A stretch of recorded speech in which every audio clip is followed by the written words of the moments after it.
특히 기독교인으로서 이 선거에 임하는 자세를 올바로 가져야 합니다.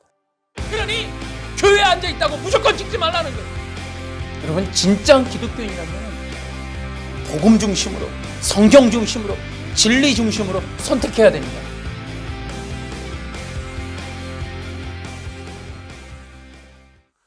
코로나 사태로 인해서 정말 어렵고 힘든 상황에 처하신 정말 많은 교회와 또 성도님들과 그 사업장 위에 정말 하나님의 은혜가 가득 부어지길 바라고, 또한 그러한 모든 어려움과 위기 속에서 놀라운 기적적인 방식으로 다시 회복되는 역사가 있기를 정말 주님의 이름으로 축원합니다. 오늘은 바로 이 부활절입니다.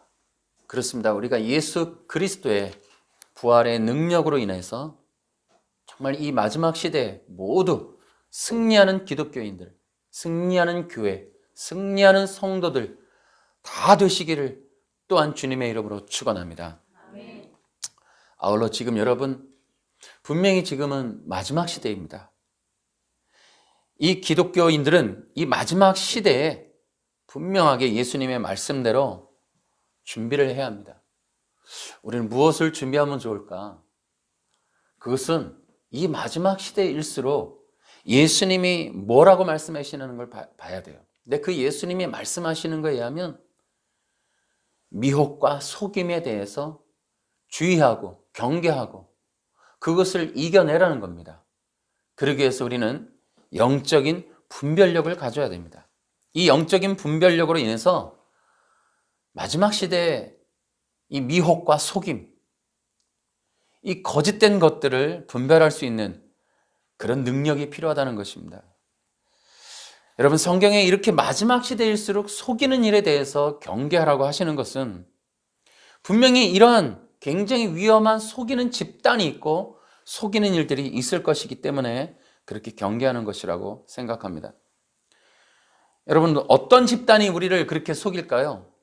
일단 정치적인 집단이 그럴 수 있고 종교적인 집단도 그럴 수 있고, 넓게는 이 바벨의 문명이 교회를 또 기독교인들을 미혹하고 속일 수 있다는 것입니다. 그러니까 기독교인들이 진리와 또한 성령으로 무장하여서 마지막 시대에 모든 속이는 것들을 이겨내시기를 바랍니다. 여러분, 지난주에 우리가 미혹과 속임을 경계하라 라고 말씀을 드렸고, 이제 오늘 그 두 번째 이야기를 하려고 합니다. 여러분, 이 세상에는 가짜 뉴스라는 게 있습니다. 심지어 공신력이 있는 TV 매체들도 가짜 뉴스를 만들어내기도 합니다. 물론 작은 아이들서부터 또 유튜브 방송, 동네 어르신들까지 곳곳에 풍설이 있고 소문이 있고 가짜뉴스들이 있는 법이긴 합니다. 그러나 지금 이렇게 집단적으로 나라가 발칵 뒤집힐 만한 그런 가짜뉴스들도 얼마든지 있다는 것을 생각할 때 참 마음이 아픕니다. 여러분, 잘못된 정보와 잘못된 뉴스, 가짜뉴스, 이런 것들은 사회와 국가를 위태롭게 합니다. 여러분, 대표적인 케이스가 우리가 옛날에 광우병 사태를 보면 알 수 있습니다. 여러분, 미국 소고기 먹으면 머리에 구멍 난다.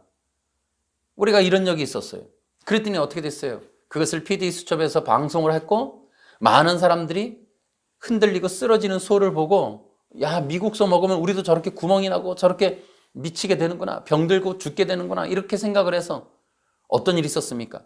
광화문 한복판이 날마다 데모하게 됐어요. 촛불을 켜고 데모해서 뭐 했습니까? 연예인들까지 동원해서 미국 소고기 먹으면 머리에 구멍 난다. 여러분, 지금 그 시간이 지났지만 누가 구멍이 났고 누가 광우병 얘기를 합니까? 여러분, 가짜뉴스 하나가, 가짜뉴스 선동적인 프로그램 하나가 국가를 위태롭게 했습니다. 이 나라가 흔들렸습니다. 정말 이 나라의 서울, 이 수도 한복판이 광기로 가득 찼었습니다. 이렇게 가짜뉴스 하나는 국가를 위태롭게 하고 집단적인 속임이 있을 수 있다는 겁니다. 이와 같은 일이 마지막 시대에 교회를 상대로, 기독교를 상대로 있을 수 있다는 겁니다. 전 세계적인 현상이 될 수도 있는 거예요. 가짜뉴스 한 방이 모든 사람들을 속이는 거예요. 국가와 민족 자체를 뒤집어 버리는 거예요. 그런 일이 있을 수 있다. 그것이 정치적으로 혹은 종교적으로 혹은 문명화된 것들로 인해서 사람들을 속이고, 그래서 이 지구상에 작게는 민족이, 작게는 나라가, 그러나 크게는 이 전체 지구에 있는 모든 집단을 통째로 쇠뇌시키고 움직이고 조정할 만한 강력한 미혹의 집단이 반드시 나올 수 있다. 이런 것들을 우리가 생각하지 않을 수가 없습니다. 여러분, 가짜뉴스는 혼돈된 사회에서 많이 일어납니다. 아주 혼란한 사회나 혼란한 집단에서 진실이 사라지고 가짜들이 범람하게 되는 거예요. 여러분, 지금 나라가 굉장히 혼잡스럽습니다. 이런 때일수록 우리가 굉장히 분별력이 필요해요. 왜냐? 가짜가 너무 많으니까. 조작이 너무 많고 거짓된 것들이 너무 많고 미혹되는 것이 너무 많기 때문에 이럴 때 사람들이 그래요. 무엇을 믿어야 할까? 누구를 믿어야 할까? 이렇게 굉장히 힘들어하는 거예요, 사람들이. 옆에 사람조차 못 믿게 되는 거예요. 여러분 보십시오. 대부분 우리나라에서 사기 범죄가 많이 일어나는데 모르는 사람에 의한 사기 범죄가 아니라 가장 가까운 사람들에게서 사기 범죄가 일어나요. 그래서 어떡합니까? 가까이 있는 사람들을 속이고 미혹하여서 남의 인생을 파탄내는 경우가 있어요. 이것이 다 미혹의 경우, 속이는 일이에요. 이렇게 지금 세상에 미혹과 속임이 가득하고 난무합니다. 정말 이럴 때 우리가 어떻게 될까? 우리가 어떻게 흔들리지 않을 수 있을까? 어떻게 견고하고 거짓된 걸 분별하고 올바른 길, 올바른 걸 가지고 올바른 삶, 올바른 신앙생활을 할 수 있을까? 이런 것들을 우리가 생각을 해야 됩니다. 그래서 그러한 분별할 수 있는 힘을 길러야 돼요. 하나님의 말씀과 성령의 능력으로 무장하여서 마지막 시대에 그러한 속임의 집단, 속임의 세력들, 또 속이기 위해서 만들어서 구성되어진 잘못된 사상들, 잘못된 정보, 지식, 문화, 이런 인문학, 이런 것들을 경계해서 우리가 밀어내야 돼요. 사람들을 생각을 장악해서 사상화하려고 하는 그런 것들을 다 거부해낼 수 있어야 된다는 겁니다. 여러분, 미혹과 속임의 결과는 고통입니다. 심지어 미혹과 속임을 당하면은 작게는 개인의 어떤 어려움이지만 또한 가정의 붕괴가 있을 수 있고 사회에 혼란이 있을 수 있고 나라까지도 통째로 전쟁에 휘말릴 수도 있는 그런 일들이 일어난다는 겁니다. 그렇기 때문에 우리 성도들이야말로 이럴 때 누가 이것을 분별하겠습니까? 누가 거짓을 거짓이라 말하고 누가 참된 것을 추구하고 참된 말을 하고 참된 일을 하고 참된 것을 선택할 수 있을까요? 그것은 기독교인인 거예요. 기독교인만이 바른, 올바른, 진실한, 진정한 것들을 택하고 그러한 것들을 말하고 그러한 삶을 사는 존재가 바로 기독교인이라는 거예요. 그렇기 때문에 여러분, 우리는 미혹과 속임을 경계하고 또한 미혹과 속임을 이겨내는 분별력을 키우는 그러한 신앙생활을 해야겠다. 그러한 성도들이 돼야 되겠다. 특히나 이 마지막 시대로 들어가는 이 시점에서 설교도 마찬가지여야 되겠다. 저도 그거 굉장히 마음을 먹어요. 저 역시도 굉장히 긴장감을 가져요. 저도 안전하지 않아요. 완전하지 않아요.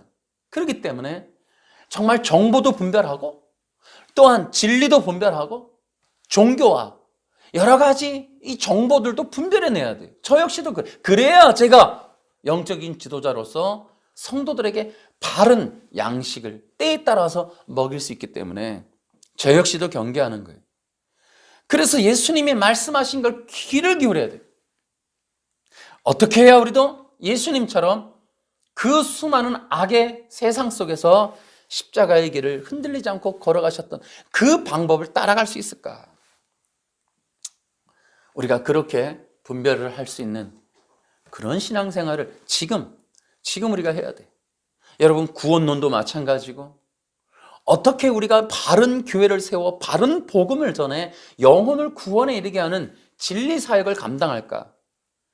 그와 아울러서 이제 우리가 종말에 대한 지식들, 종말론, 요한계시록 이런 것들을 또한 어떻게 성도들이 그때에 맞춰서 듣고 준비하고 믿음을 가지고 주님 앞에 올바른 신앙생활을 할 수 있을까를 위해서 그걸 분별해서 가르쳐 줘야 돼요. 이게 우리 교회의 사명이란 말이죠. 그렇기 때문에 정말 교회야말로 불을 켜고 성경도 올바르게 또 진리도 올바르게 세상적인 정보와 가치관, 세계관도 올바르게 정립해가는 그런 과정들이 매우 필요하다고 생각합니다. 여러분, 지금이 바로 그때입니다. 여러분, 우리가 가장 냉정하고 가장 올바른 선택과 분별을 해야 될 시점이 바로 지금입니다. 여러분, 지금 한국은 매우 위험한 순간, 매우 위험한 지금 지점에 와 있습니다. 여러분, 이런 말이 있습니다. 어쩌면 4월 15일, 2020년 4월 15일 선거가 대한민국에서 있을 마지막 민주적 선거가 될 수도 있다라는 경고가 있습니다. 더 이상 이제 한국에는 자유스러운 민주적인 선거가 없을 수도 있다. 이러한 경고가 지금 전문가들에 의해서 나오고 있습니다. 여러분, 지금 우리는 특히 기독교인으로서 이 선거에 임하는 자세를 올바로 가져야 합니다. 오늘 우리의 이 선택은 매우 중요합니다. 제가 신앙훈련을 받았는데 저에게 굉장히 영향력을 끼쳤던 제 스승님이 하시는 말씀이, 한국이 선택을 잘못하면 필리핀처럼 가난하게 될 것이다, 이렇게 말씀해 주셨습니다. 그리고 이 한국이 대통령 하나 잘못 뽑으면 나라가 망할 수도 있다, 이런 얘기를 해주셨어요. 아니나 다를까 지금 한국은 매우 위험해 있습니다. 경제적으로, 정치적으로, 외교적으로, 국방적으로 이렇게 우리가 사는 시대에 한해서라도, 지금 우리가 경험했던 이 시기 안에서라도 이렇게 한국이 위험했던 시기는 과거에 없었던 것 같습니다. 제 기억에는 적어도 없습니다. 특히나 지금 우리는 자유 대한민국을 잃어버릴 수도 있는 그런 위기에 처해 있습니다. 여러분, 지금의 대통령은 대놓고 신영복 선생을 존경한다 했습니다. 낮은 단계의 연방제를 이야기했습니다. 지금의 이 정부의 이 정당의 대표가 동일임금, 동일노동, 동일임금, 토지공개념, 또 종교 재편을 하겠다, 이런 얘기들을 하고 있습니다. 여러분, 우리가 지금 이 나라에 무엇보다도 위기는 자유 대한민국이 사라질 수 있다, 이런 위기감을 저는 느끼고 있어요. 근데 지금 수많은 사람들이 그런 얘기를 하고 있습니다. 많은 분들이, 특히 여러분, 저희 영상에 이제 링크를 걸어드리겠는데, 북한 교회 멸망기를 반드시 여러분 영상을 보셔야 돼요. 제가 성남에 계신 교회 그 목사님이라고 제가 들었습니다. 저는 아주 훌륭한 분이라고 생각합니다. 제가 개인적으로 1, 2, 3편을 보고 감동을 받았습니다. 그리고 한편으로 매우 감사합니다. 그런 영상을 만들어 주시고 또 가르쳐 주셔서 너무 감사드려요. 그러한 영상 하나가 우리 기독교인으로서 우리가 이 나라를 어떻게 중보하고 어떻게 성도들을 가르치고 어떻게 신앙을 민주적인 것과 자유적인 것과 이러한 성경적인 입장에서 가르치고 준비하고 대비해야 될지 매우 유익한 정보를 가진 영상이었습니다. 제가 개인적으로도 그 영상을 통해서도 참 궁금했던 것이 풀린 게 있습니다. 여러분, 평양에 대부흥이라고 하는 것이 있었습니다, 한국에. 그런데 그 나라에, 동방의 예루살렘, 이 평양에 어떻게 이 평양이 북한 지금 전 세계에서 유일하게 남아있는 공산주의 국가의 수도로 그렇게 바뀔 수 있었을까라고 하는 궁금증에 대해서 그 영상이 답을 주고 있습니다. 저는 그게 몹시 궁금했어요. 어떻게 그 평양에 있는 교회가 멸망했을까? 그것도 단기간에. 그러한 일들이 바로 그 영상에서 잘 정리되어 있었습니다. 물론 그 영상에서 다 나오진 않았지만은 우리가 이 6.25 전쟁과 여러 가지 자료들을 종합해 보면은 단순히 교회가 변절했다, 종교인이 변절했다 정도만으로 판단하기는 어려워요. 왜냐하면 그 시대가 어떠했는지, 그 시대적인 문화와 사람들의 정신 상태와 그 시대가 어떻게 잘못된 길을 가고 있었는지에 대해서도 우리가 동시에 생각해 봐야 돼요. 이 한반도에서 공산주의가 자생했다는 것. 우리 한국 국민이 스스로 이렇게 이 공산주의를 받아들이는, 여러분 태백산맥이라는 영화에서도 보면 이 벌교라는 지역에서 공산주의가 자생하게 된 이유에 대해서 영화가 설명을 해주고 있습니다. 악한 지주들 이런 얘기가 나옵니다. 이런 것이 바로 문화예요. 기독교는 그렇게 공산주의가 들어서지 못할 만큼의 강력한 문화와 문명을 개혁하고 사람들의 정신세계를 계몽할 만한 강력한 능력이 이 복음 안에 있어요. 여러분, 성경보다 더 확실한 인권의 얘기가 어디 있으며 성경보다 더 확실한 평화가 어디 있습니까? 단 예수 그리스도 안에서. 그런데 이런 것들을, 가치들을 확립을 해주지 못하면은, 교회가 교회로서의 역할을 못하면은, 교회가 그 민족에게 하나님 나라의 복음, 하나님의 말씀을 전할 기회를 얻었는데도 그 역할을 제대로 못하면은 바로 이렇게 사탄의 역공을 맞을 수 있다라는 생각도 제가 배우게 됩니다. 그런 것들을 통해서 교훈을 받았습니다. 저는 이러한 선거 때에 지금 이 대한민국 국민들이 이제 올바른 선택을 할 수 있도록 여러분, 기독교가 많은 영향력을 끼쳤어야 된다고 생각해요. 그걸 제가 못했던 것도 한탄스럽고 사실 되게 후회스럽고 회개하는 마음입니다. 여러분, 지금 북한의 사람들은 코로나 때문에 위기지만 또 그럼으로 인해서도 배급이 끊겼다 그럽니다. 여러분, 전 세계에서 이렇게 굶어 죽는 나라가 아프리카 말고 또 어디 있을까요, 여러분? 여러분, 이미 소득주도 성장이라고 하는 지주들 돈을 뺏어서 인민들, 노동자에게 나눠주겠다라고 하는 이 경제 정책은 여러분, 가까운 북한에서도 이미 실패했습니다. 70년 동안 실험한 결과 결국은 망했습니다. 여러분, 멀리는 동남아시아에서부터 이 동구 유럽까지 여러분, 공산주의가 기승했던 모든 나라가 다 망했습니다. 그리고 다 포기했습니다. 전체가 가난해졌던 결과를 우리가 봤습니다. 이제 다시 이 남한에서 공산주의 경제 체제가 실험되어야 할 이유가 없습니다. 그렇게 해서는 안 되는 겁니다. 여러분, 동의하십니까? 절대로. 처참하게 실패했던 공산 사회주의 망령이 바로 지금 이 대한민국의 심겨지기 일보 직전이라는 이 안타까운 현실 앞에 가슴이 미어진다는 겁니다. 여러분, 이 나라의 대통령 국민의 얼굴이라 했습니다. 국민들의 얼굴이 도대체 무엇이길래 공산 사회주의가 우리 이 대한민국 국민들을 그렇게 거꾸로 과거 시대로 끌고 가도록 우리가 허락했느냐는 거예요. 여러분, 저는 그렇게 생각합니다. 기독교는 철저하게 회개해야 된다. 이러한 일들이 일어난 원인에는 기독교의 잘못이 없을 수가 없습니다.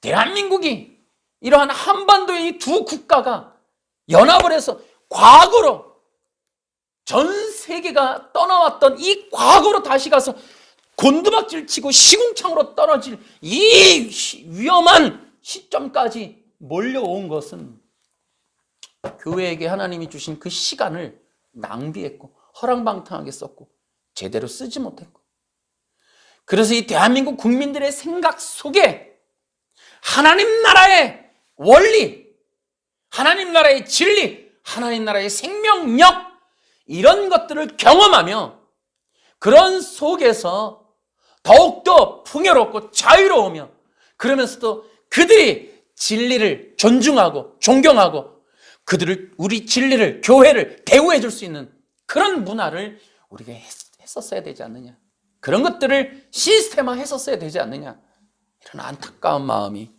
많이 있습니다. 그래서라도 부탁을 드리는 바입니다.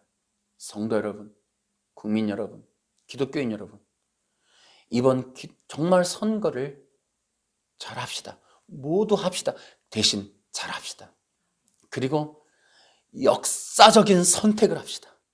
역사적인 정말 투표하고 미래를 향해서 얼굴을 들 수 있는 정말 부끄럽지 않은 선택, 부끄럽지 않은 투표를 하실 수 있기를 바랍니다. 저는 기독교인으로서 선거에 임하는 자세가 있습니다. 제가 이러한 투표를 좀 해보려고 합니다. 저는 기독교인이라고 해서 기독교인을 찍자는 맹목적인 투표를 하지 않을 것입니다. 저는 지금 기독교인을 원하지 않습니다. 저는 이 나라가 공정과 공의 위에 설 수 있도록 도와줄 수 있는 정치인을 찍을 겁니다. 아멘. 저는 공정한 정치인을 살펴볼 것입니다. 우리가 조국 사태를 경험하면서 공정하겠다고 말했지만 얼마나 불공정한 정치인들이 많은지를 경험했고, 치를 떨었고, 특히나 말과 행동이 다른 그러한 위선적인 정치인들 때문에 가슴에 구멍이 나버렸습니다. 적폐를 청산한다고 하지만은 실제로는 더 큰 적폐를 낳고 있는 부분들이 이 모든 국민들이 지금 느끼는 실망감입니다. 이 나라가 공정해질 줄 알았고, 공평할 줄 알았고, 공의로울 줄 알았습니다. 근데 그렇게 안 되는 부분들에 국민들이 실망하고 20대가 떠났다, 여성이 떠났다, 이런 얘기가 나온 겁니다. 국민 여러분, 기독교인 여러분, 이번 선거를 맹목적으로 하지 않으시기를 부탁드립니다. 공정과 공의가 세워질 수 있는 그런 일에 기여하는 정치인을 택해 주시길 바랍니다. 네. 또한 기억하십시오. 저는 이 나라 국민들이 이전보다 더 잘 살도록 정말 세계적인 경제 정책, 올바른 경제 정책, 삐뚤어진 사상으로 무장되어진 어떤 목적을 가지고 자신들의 목적을 이루기 위해서, 자신들의 기득권을 지키기 위해서 뒤틀어버린 경제정책을 시행하는 정치인이나 집단을 원하지 않습니다. 국민들을 위해서, 진짜 이 국민들이 모두가 사업을 해도 잘 되고, 모두가 진짜 자신들의 꿈을 이루며 자신들의 삶을 정말 영위해 나갈 수 있는 그러한 경제 정책을 펼 수 있는 그러한 정치인을 저는 기다립니다. 또한 여러분, 기독교인들 한번 보십시오. 여러분, 이번 코로나 사태로 인해서 교회에 대한 이 정부의 자세를 확인할 수 있었습니다. 이 정부가 앞으로 어떻게 지향하고 어떻게 이 나머지 시간들에 대해서 교회를 어떻게 대우하겠다라는 게 예측이 가능해졌습니다. 여러분, 이제 우리 이렇게 해야 됩니다. 좌냐 우냐, 제가 그런 편협한 얘기 하고 싶지 않습니다. 어떤 정치인이 기독교 종교의 자유를 허락할 것이고 예배의 자유를 보장해주며 전도와 종교 활동을 보장해 줄 수 있는 정치인이 누군가를 살펴보시기 바랍니다. 여러분, 기독교 입장에서 기독교적인 신앙의 자유가 보장될 수 있는 그런 정치인이, 정당이 누구입니까? 여러분, 제가 가슴 아픈 일이 그겁니다. 여러분, 동성애에 대해서 여러분, 우리 기독교인입니다. 여러분, 성경에 있는 진리를 우리가 목숨처럼 믿고 사는 기독교인입니다. 그런데 여러분, 어떻습니까? 이 동성애에 대해서 말을 하면 고발을 하는 시대에 와 있습니다. 제가 기다리는 정치인은 목사님들이나 우리 기독교인들이 성경에 있는 대로 살아도, 성경에 있는 걸 말해도, 성경에 있는 걸 주장하거나 그러한 복음을 전해도 잡혀가지 않고 고발당하지 않는 그런 세상을 저는 바라고 있고, 그렇게 설교하고 싶은 그런 마음이 있습니다.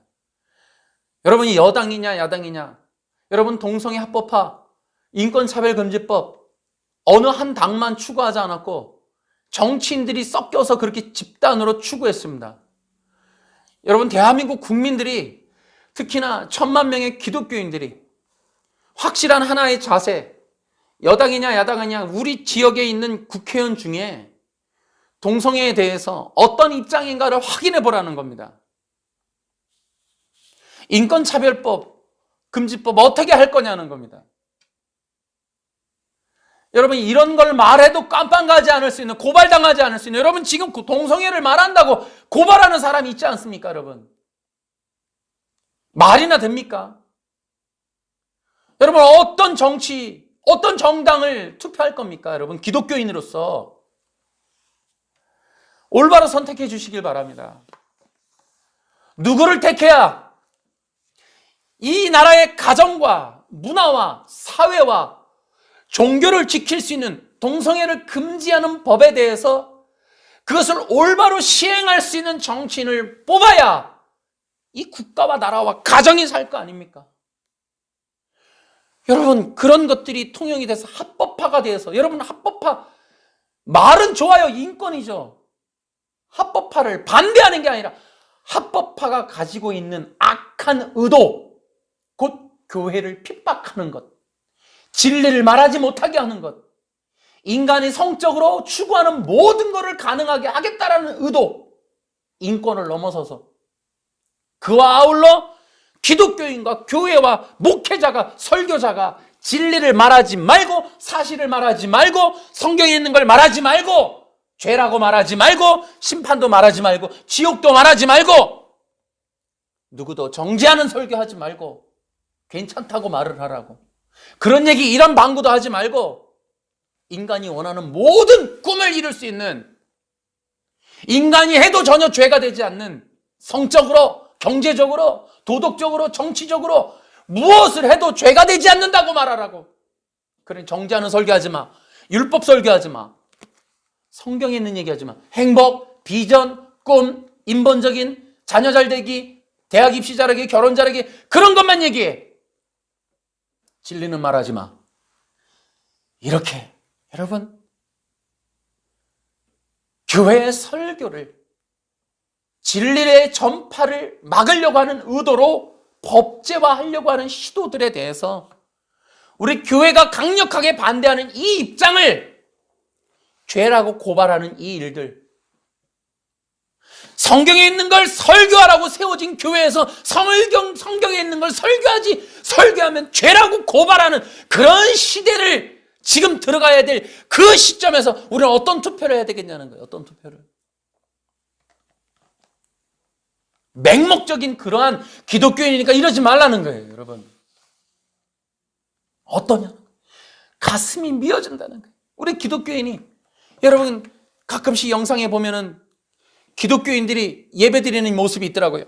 그 각 당의 옷들이 있고 예배도 드려요. 어떤 사람 다 나 깜짝 놀라요. 제가 화를 내면서도 말하고 싶어요. 뭐 했냐고, 뭐. 한 사람의 기독교인이 들어가서 국회도 바꾼다고 하는데, 법도 바꾼다고 하는데, 그 국회의원들이 교회에 다닌다고 하는 사람이 국회에 들어가 있는데 동성애를 못 막아내. 성경에 있는 설교를 하면 고발을 해. 이런 것들을 막아낼 수 없는 국회의원들이 가득하다면 저는요 분명히 얘기합니다. 그 기독교인은 기독교인이 아니다. 그 국회는 기독교인이 아니다. 가짜다. 그러니 교회에 앉아있다고 무조건 찍지 말라는 거예요. 살펴보라는 거예요. 그게 진짜인지 가짜인지. 속지 말라는 거예요. 제발 교회와 목사님들이 자기 교회 성도 그 진짜인 줄 알고 앉아있다고 진짜 기독교인인 줄 알고 교인 찍으라고. 아니에요. 기독교인 찍지 마세요. 공정한 사람, 진실한 사람, 올바른 의를 위해서 굳건히 걸어가는 사람, 올바른 나라를 위해서라면 목숨도 걸 수 있는 정치인, 국가가 위기 앞에서 잘못된 선택으로 잘못된 정치인이 나타나면 목숨을 걸고라도 단식하다 죽는 한이 있어도 아니요라고 말하면서 끝까지 싸워줄 수 있는 그런 정치인이 필요한 거지. 교회에 앉아있지만 간교하고 사리사욕에 눈멀고 자기 성공과 자기 명예욕으로 가득 찬 교인들, 그 앉아있는 행세하는 겉사람들, 그런 사람들을 찍지 말라는 거예요. 불신자여도 불교신자여도 좋으니까 진리를 위해서, 의를 위해서, 진실을 위해서, 공의를 위해서, 이 대한민국을 위해서 목숨 걸고 싸워줄 수 있는 자유를 위해서, 이 공산주의와 싸워줄 수 있는 사회주의 정치와 싸워줄 수 있는 진실한 사람, 그런 사람을 뽑길 바랍니다. 아멘. 여러분, 그래서 기독교인들이 좀 더 명철해졌으면 좋겠다, 이런 생각을 제가 많이 합니다. 저희도 교회에 인사하러 온 사람이 있었습니다. 정치인이. 저는 문에서 받아들이지 않았습니다. 끝까지 들어가겠다고 했지만 제가 받아들이지 않았습니다. 여긴 예배하는 곳이지 정치하는 곳이 아니라고 나가라 그랬습니다. 그랬더니 자기가 기독교인이라 그러길래 자기 교회 가라 그랬습니다. 그럼 당신 교회 가시오. 왜 남의 교회 다니면서 주일날 인사하냐고. 당신의 정치적인 것이 중요하지. 그 교인이라 하시고 교회 다니면서 인사하면 표 얻을까봐. 나 가라 그랬습니다. 나가라고. 여러분, 저는 그런 거에 속지 않습니다. 여러분, 지금 우리가 이러한 올바른 선택을 해야만 하는 그런 상황이 있습니다. 제발 거짓된 공산주의와 인본주의, 바벨 문명, 이런 것들과 싸워줄 수 있는 국회의원들을 저는 찍었으면 좋겠고, 제발 그런 사람이 있었으면 좋겠습니다. 있는지 모르겠습니다.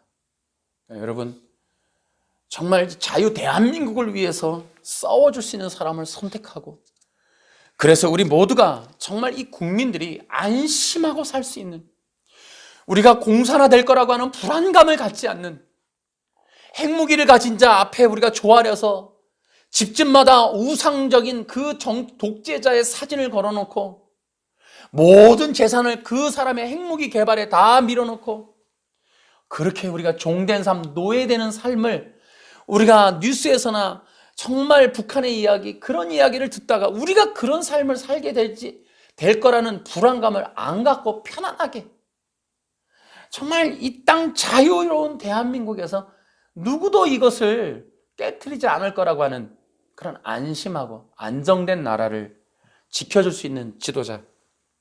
여러분, 저는 그걸 갈망합니다. 여러분 보십시오. 어린아이들 교과서 왜곡된 걸 광화문에 걸어놓고 알리고 있는 부모님들이 있습니다. 어린아이들 책에서부터 지금 주체사상이 스며들고 있습니다. 왜 우리의 자녀들이 북한의 김정은을 배워야 합니까? 왜 우리의 아이들이 학교에서부터 주체사상을 배워야 됩니까? 여러분, 이거 막아줄 국회의원 없습니까? 이 교육의 문제를 다시 회복해 줄 만한 지도자 없습니까? 대한민국 국회에 들어가겠다고 하는 이 사람들 중에 이 교육 문제 올바로 좀 회복시키고 바꿔서 공정하고 공의로운 교육을 해주겠다라는 정치인 없습니까? 갈망합니다. 진짜. 사람이 기다려집니다. 사람이 목마릅니다.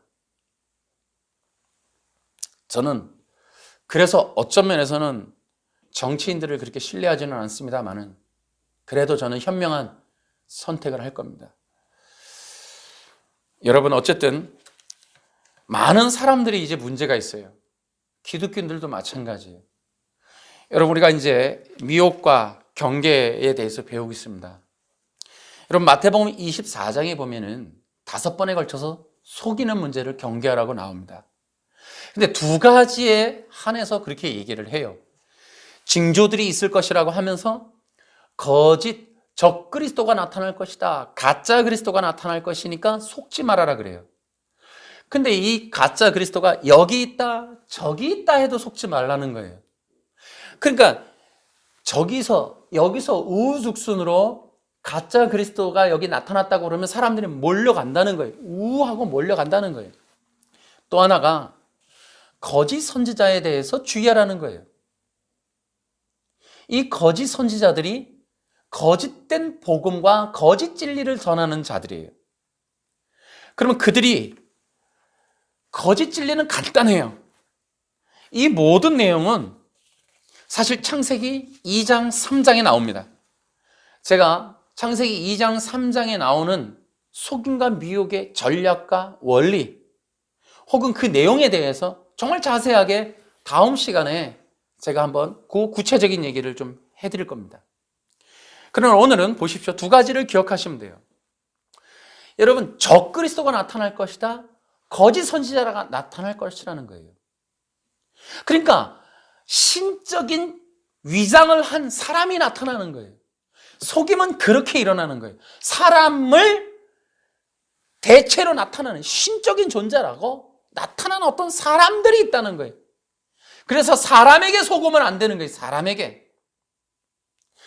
여러분, 적그리스도 그들과 거짓 선지자들에 대해서 마태복음이 얘기하지만 또 한 군데 성경이 말한 데가 있어요. 여러분, 성경에 데살로니가 후서 2장을 보시면 제가 한번 여러분 앞에 읽어드리겠습니다. 제가 쉬운 성경으로 읽어드립니다.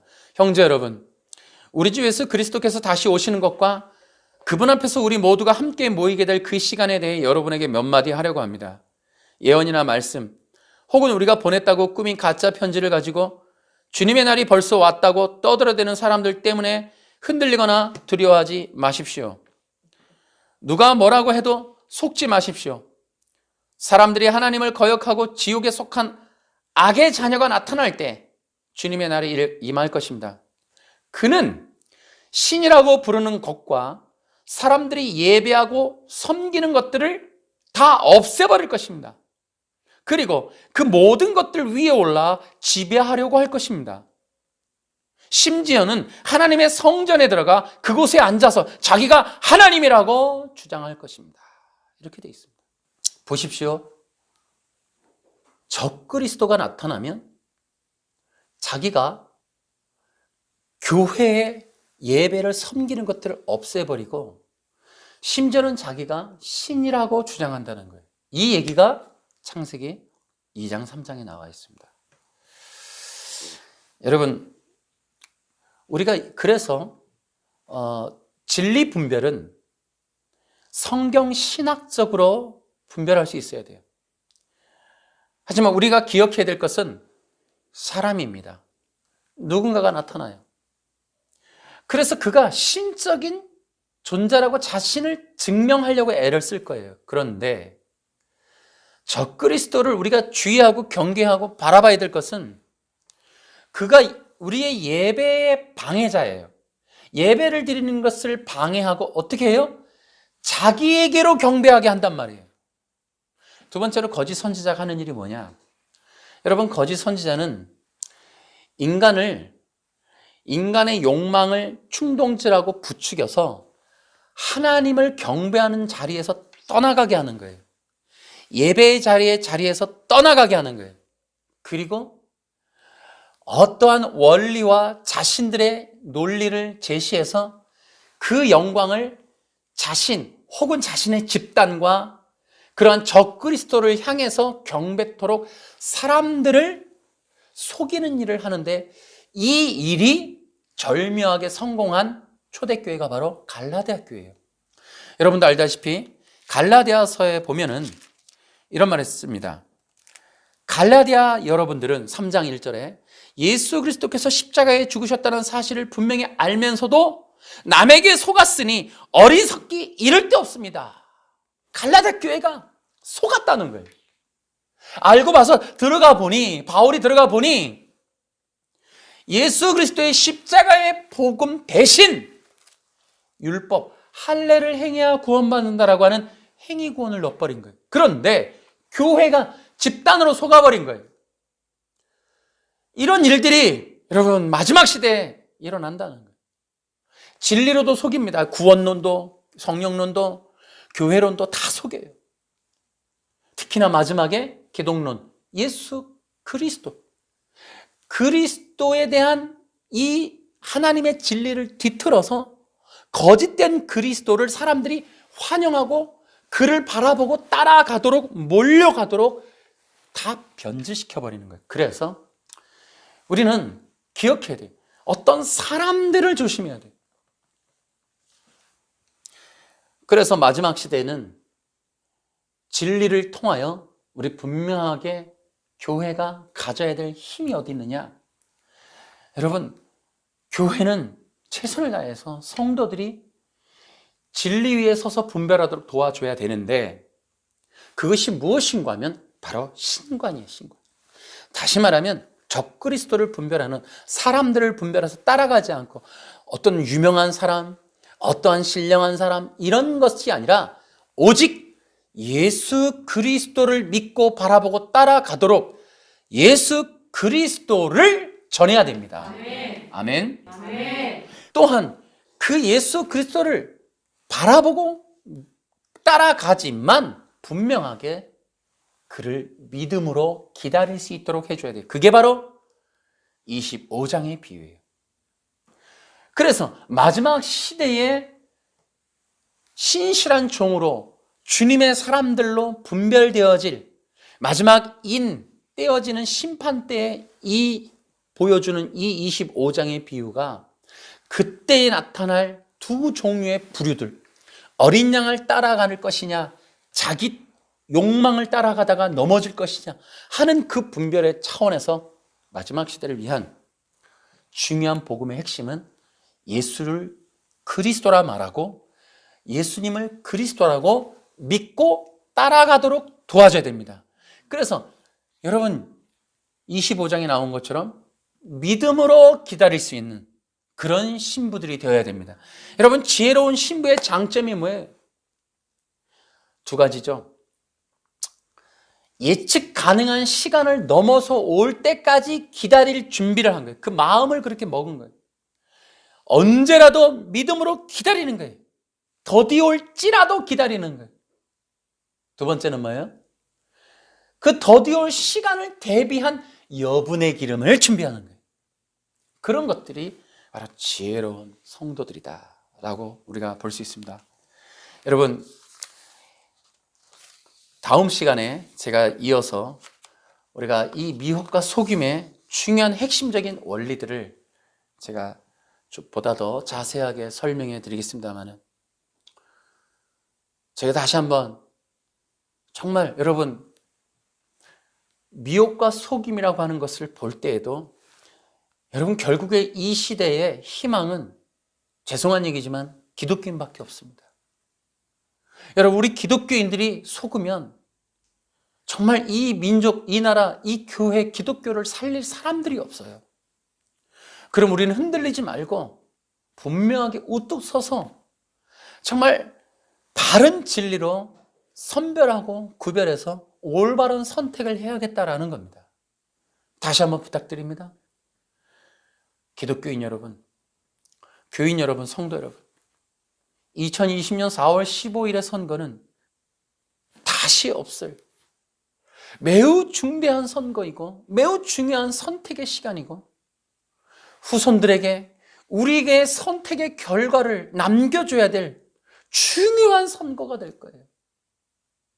우리 후손들에게 이 대한민국의 미래에 어떠한 결과를 남겨줄 것이냐 그걸 좀 고민하고 진지하게 생각하고 그것들을 숙고하면서 나는 어떤 기준으로 택할 것이냐 여러분, 이 나라가 공산주의로 가는 게 좋겠습니까? 자유 대한민국으로 남는 게 좋겠습니까?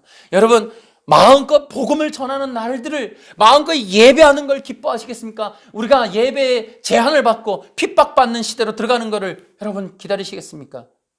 여러분, 우리가 마지막 시대에 아직까지 주님이 전 세계 복음이 다 끝나야, 부흥이 임해야 주님이 오실 텐데 아직 날이 차지 않았습니다. 여러분, 우리가 그때까지 예배하고 복음을 전해야 됩니다.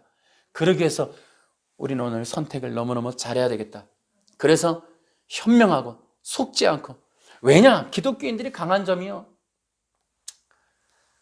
기독교인들을 이길 수 없는 세상에 있는 악한 정부와 사람들이 기독교를 못 이기고 핍박을 해도 죽지 않고 기어코 이 복음이 2000년을 이어와서 전 세계에 복음화를 이루기 직전까지 간 이유는 그리스도의 복음으로 들어가고 복음으로 세워진 사람들에게 다른 사상, 다른 주체 사상, 다른 악한 정치적인 사상이나 이런 것들이 들어가지 않기 때문에 그래요. 특히나 성령의 기름 부으심이 있는 자들은 다른 어떤 인간을, 독재자를, 적그리스도를, 어떤 태양신을 섬기라는 말들을 받아들일 수 없는 이미 완료된 복음으로 무장된 상태이기 때문에 그들을 이길 수가 없는 거예요. 그래서 그들을 회유하고 속이고 넘어뜨리고 간교하게 배신하려고 해도 안 되는 거예요. 안 되는 거예요. 여러분, 진짜 기독교인이라면 복음 중심으로, 성경 중심으로, 진리 중심으로 선택해야 됩니다. 그리고 그것이 이 나라를 위해서 어떤 결과가 올지를 분명하게 생각하고 우리가 그렇게 뚜벅뚜벅 십자가의 길을 걸어가야 할 것입니다. 아멘. 이 마지막 중요한 시대에 진리의 군대들이 되어서 이 나라도 살리고 교회도, 기독교도 살릴 수 있는 그런 성도들이 많아지길 바라고, 정말 우리가 보이지 않는 곳에서 정말 사람들의 핍박과 어려움 속에서 싸우고 있는 분들에게 격려의 박수를 드리고, 또 사랑제일교회, 제가 말씀드렸듯이 앞으로 우리가 그러한 교회처럼 핍박받을 수도 있다라고 본을 받으면 좋겠다라고 제가 말씀을 드렸습니다. 근데 최근에 뉴스는 그 교회에 또 고발을 하겠다, 나라가 막 이런 얘기가 있습니다. 여러분, 우리도 그렇게 정말 복음을 위해서, 정말 의를 위해서 싸우다가 어려움이 있을 수 있다라는 생각을 하면서 그렇게 싸우는 분들과 그래도 마음을 같이 하고 격려해주고, 그래서 그들을 또 이렇게 위로해 줄 수 있는 그러한 우리 기독교인이 되면서 정말 우리도 자유 대한민국을 위해서 싸울 수 있는 그런 여러분과 제가 될 수 있길 바라고, 이 자유 대한민국을 위한 올바른 분별하고 올바른 선택을 하는 그런 여러분과 제가 되는 주 예수님의 이름으로 축복하고 축원드립니다.